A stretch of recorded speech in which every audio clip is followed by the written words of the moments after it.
Hi, everybody. I'm Dennis Daly. I spent 20 years with United Press International, most of it with the old UPI Radio Network.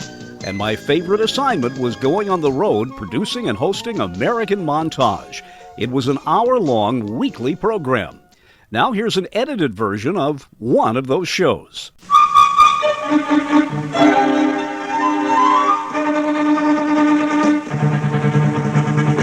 This week we are joined by Bob Keeshan. You were in your mid and early 20s, starting out in local television in New York City, and then one of the networks took some interest in you. CBS was attracted to the program. I don't think because it was a gentle program or that they weren't attracted by the creativity of it. They were attracted by the ratings, to be honest. We went on the air, and in 3 months we were doubling the combined ratings of today on NBC, just a year old, and Jack Parr on CBS. That got their attention in a terrific hurry, and they asked us to put together a program for them. So I created the Captain, again, a grandfatherly character. So I was 28 years old. So I had to use a lot of makeup and a wig and everything else. And as you can see, I've grown into the part. Not necessary to use that makeup any longer. One of the things I think that's hard for today's generation, where we have so many television sets, one in every room, to realize is that in those early days of television, Television A was only in big cities. It had not gotten out to the boondocks yet. But when you were associated with Howdy Doody, the surprise I think they quite often got, for example, when Howdy Doody ran for president, or they had a promotion right in for a button, there were so many more kids writing in than there were television sets. They suddenly realized that kids were clustering in the houses of the few people who had TV sets at the time. And that made the sponsors suddenly realize, yes, this children's program does have an audience. Well, there were only 80,000 sets in the country when I started with Howdy Doody in early 1948, and most of those were not in homes. They were in barrooms and saloons and other public places. And you're absolutely right when you say that people clustered in front of television sets. The most popular person in any community was the one who had the television set. And the set was not very impressive. It was 5 or 6 inches in size. It was a small tube, but enormous numbers of people would cluster around it. And I can remember very clearly in 1948 in the springtime when Howdy decided to run for president, NBC thought, well, wouldn't it be cute to offer buttons? And of course they didn't know how many to order, so a nice young man, a new executive, came down to the office. I was there with Bob Smith, and he said, how many buttons do you think I should order? I've been placed in charge of Howdy Doody buttons. And after a meeting and discussing it for a while, we decided we'd order 5,000 buttons. And we ordered 5,000 buttons and offered it on the show, and in 2 weeks we had 100,000 requests for Howdy Doody for President buttons. And the sidebar to that story is that the new executive in charge of Howdy Doody buttons was a young man named Robert Sarnoff, who later, of course, became president of NBC, whose dad was David Sarnoff, chairman of RCA. I only want to spend another minute on Howdy Doody. You were the first Clarabell. And I don't know whether you want to get into that. There was a little labor problem, a little acrimony there in a while, but Bob Smith speaks of you in such loving terms now after years have passed. What was the feedback early on from parents? Because the whole medium was so new, the concept of doing a children's show, at least visually, was a new ball game. Yeah, it was a new ball game, and Bob Smith was very, very good at it. Of course, the program was a little derivative of other media, mostly Punch and Judy and puppet shows and things of that sort. But Bob was a master. I mean, he taught. I acknowledge Bob as my master in terms of my craft. Philosophically, as far as programming is concerned, we are very different, but he taught me everything I know about live television, and that applies to tape television. Well, and he was doing an awful lot of things simultaneously, which is one of the things that led to his heart attack. Yes, that's right. He was doing not only Howdy Doody, but he was doing a program for adults in the morning 5 days a week. So he really worked, and he was still doing radio. So he worked very, very hard, and that did lead to his coronary, I guess. But he got sensible and cut back a little bit, and that was very good.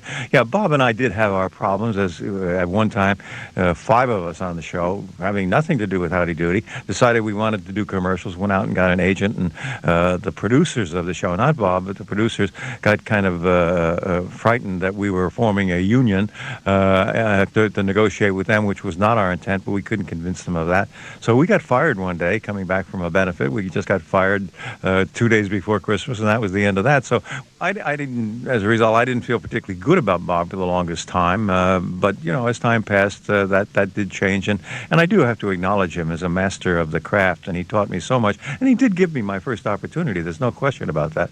We were talking about your days as Clarabell the Clown on Howdy Doody and how that unexpectedly came to an end when you and several other cast members were fired. Did I hear right, though, that you were kind of enlisted into putting on a costume, that you were actually just delivering props or something, and somebody finally said, hey, we're going to have to pay this guy, we might as well make him a character? No, it was somewhat like that. I was a page sitting outside his office. He talked to the radio actors, helped me with the show. They laughed because there was no money in television. And so in desperation, he said, how would you like to help me with this? Because I had done research for his writers, his radio writers. And I said, sure, I'll help. And he tipped me $5 for every show in the very beginning, until he got tired of doing that about 3 months into it. And he said to NBC, I can't go into my pocket every time we do one of these shows. You have to take them on and pay them. But what they did was use me as a utility character. In a sport jacket, I brought prizes onto kids who had won them or who answered who's buried in Grant's tomb and that sort of thing. And so I was very much a utility character. And then somebody said, hey, let's put a costume on him. And they put a clown costume on me. And Dick Smith, the great makeup artist, designed the makeup. And I researched the classic clown, who was a pantomime character. And I said, no, he shouldn't talk. He should be a pantomime character. And I think we'll have more fun with it. Well, they bought that. And so Clarabell was born, and the writers wrote for the pantomime character, and he became a very popular character on the program. Captain, you left Howdy Doody, the grandfather of them all as far as children's television is concerned. You did the local show on ABC. What were the first days of Captain Kangaroo like? Again, it was still in the era when you were inventing that type of program.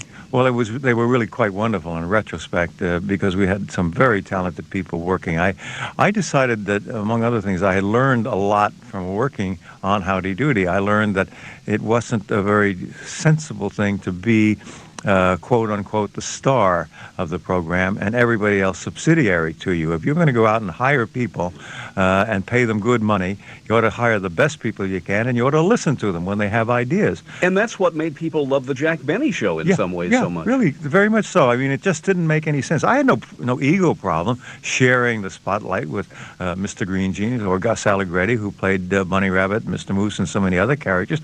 And the writers were very talented people. The producers were talented people. Why go out and hire people if you're not going to listen to them and get them to write good material and produce good material?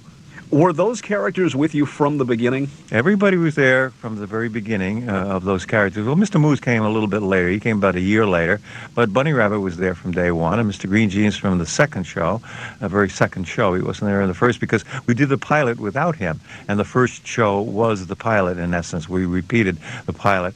But after we were bought by CBS, we asked Lumpy to join us as Mr. Outside to my Mr. Inside. And so he started in the second show and was with us every show thereafter. So most of the characters were there from the very beginning. Of course, we added as we went on.